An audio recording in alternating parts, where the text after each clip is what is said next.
now that we've uncovered the male-female dynamic inherent in all things, and we've seen a little bit about how it plays out in relationships, before we go on, I want to take us in another direction here and really just focus in also how the truth is that we all have male and female within each of us, right? We're all dualistic. We got right arm, left arm. We got right brain, left brain, right? So we're going to talk a little bit about this to really show how male and female is actually included within each of us, right? And we're going to start in terms of the level of thought and also on the level of action, right? So here we go, okay? And by the way, again, just to remind us, male is the concept of giving forth energy and potential. Female, the concept of receiving that energy and actualizing it into something real, right? The ancient traditions explain that the right side is the concept of male, the left side is the concept of female. And so from the top, we have the concept of the right brain. Right brain is considered to be like holistic. It's considered to be creative. It's considered to be that burst of inspiration, right? For example, if you've ever seen a cartoon and you've seen the light bulb go up on top of the head of some cartoon character, that is a right brain male powered moment, right? It's that burst of inspiration, right? It's just an idea and it's holistic. It's the idea in a grander kind of scale, right? But how is that idea going to be developed? How is that going to play out? How are you going to get to the details that's going to make that happen, right? That's left brain, right? Right brain is more of a visionary.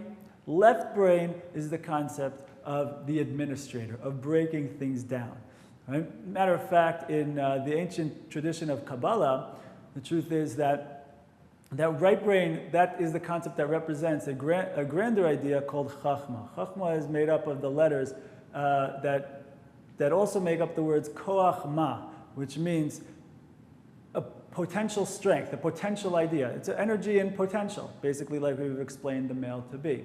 Right? But so it's this idea. But then how does that idea get developed? So then the left brain is representative of this feminine concept, which is called in the ancient tradition of Kabbalah, Bina. Bina is from the Hebrew word boneh, which means to build. Because how we have an initial burst of inspiration, that idea, it's awesome. Right? Imagine you have an idea to build a house. That's great. But how many floors is it going to have? And where's the staircase going to be? And where am I put the bathroom? How's the wiring going to work?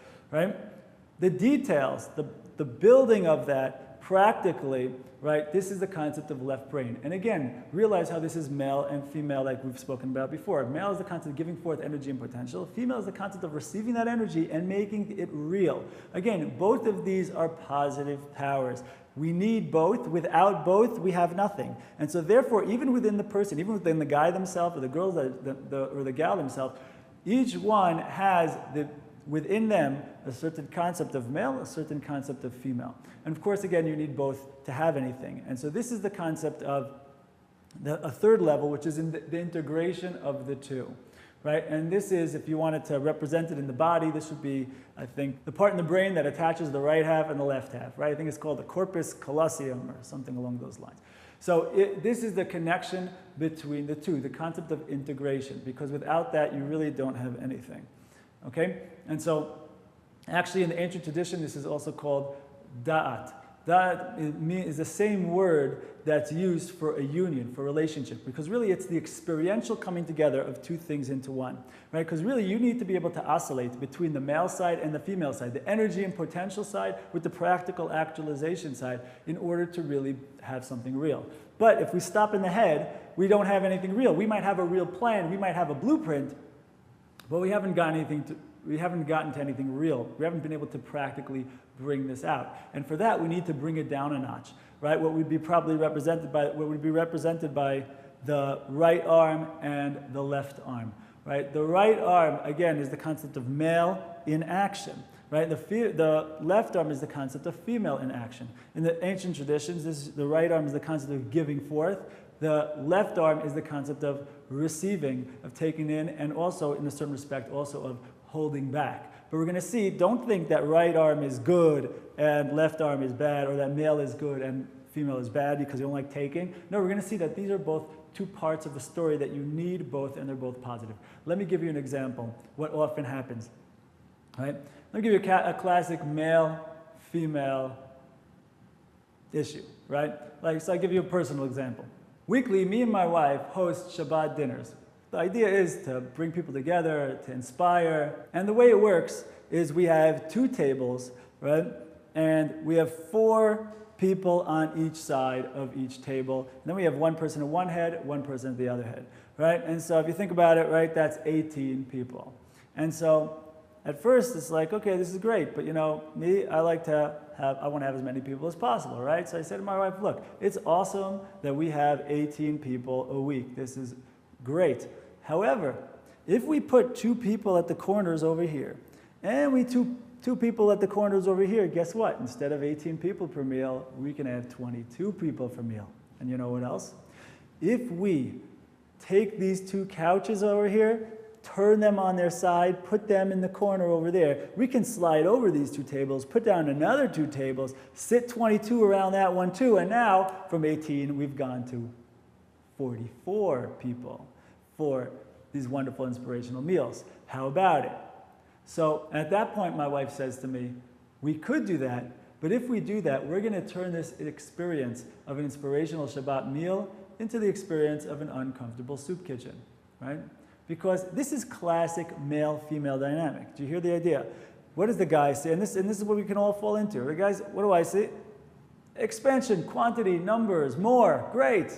But my wife is seeing the quality of the situation. What are we going to actually have here? What is this actually going to be, right? And so the truth is you need both in order to have anything, because the guy can easily go to that place of giving to the point that you undermine what you were giving for in the first place, right? And so therefore what he needs is to, in a certain respect, seal the deal, close your circle in order to actually contain what you have and make something real out of it, right? And that is classic male-female. And we can see how you can fall into that in all sorts of ways. I mean, this is classic men are from Mars, women are from Venus kind of material, right? And we have to understand this, though, within ourselves, because then once we understand this within ourselves, once the gals understand what the guys in general are bringing to the table, and the guys understand in general what the gals are bringing into the table. So I'm not saying there's not still going to be clashes here and there, but at least we can understand the gifts that we're bringing to the table. We can understand the value here of each person's perspective and where they are rooted and where they're coming from, right? And so the truth is, though, also on a deeper level, you need both the male side of yourself and the female side of yourself in order to really have joy, believe it or not. Because think about it. If the male concept is giving forth energy potential, the female concept is to receive that energy and actualize it into something real. Without both, you don't really have anything. Without that initial burst of inspiration, so you don't get off the ground. Without that actualizing into something real, you don't have anything concrete and real. And so you have you might have a lot of inspiration, but you're not going anywhere with it. Eventually you're going to start to feel unfulfilled. And so we see that this is the key to joy. Uniting male and female within ourselves is the key to success, fulfillment, and joy. Right? And that's really what we mean by joy. Right? That joy is the experience of actualizing the reality of who you are. Right? And that's the thing. We all are raised in a culture that kind of puts in the back of our minds that our level of joy is a dependent. That's dependent on how much stuff you get, on what you have, on what you receive, will determine your level of joy. Right? Like they put this calculation in the back of our minds that if only I had that blank, you fill in the blank, then I'd be happy, right? If only I had that girl, then I'd be happy. If only I had that guy, then I'd be happy. If only I had that car, if only I had that job, if only I had that 6-figure income, if only I had those looks, if only I had that figure, if only I had that life, then I'd be happy. What happens? Imagine one day you get one of those things. Imagine you get something real. Imagine you win the lottery. So yeah, you're going to have a high from that, but even the psychologist will tell you that maximum, that high will last no longer than 6 weeks. Then you come down from that high and you're the same depressed loser you were before, just with more money. And so what we come out with here is that our level of joy is going to have nothing to do with what we get. That yes, you do need to get a certain amount of food, water, companionship in order to get by. But that's survival. That's not thriving. Real thriving, real joy is going to have nothing to do with what we get, only to do with what we give forth. And by giving forth, I don't mean to give $1 to the guy in the street. That's very nice.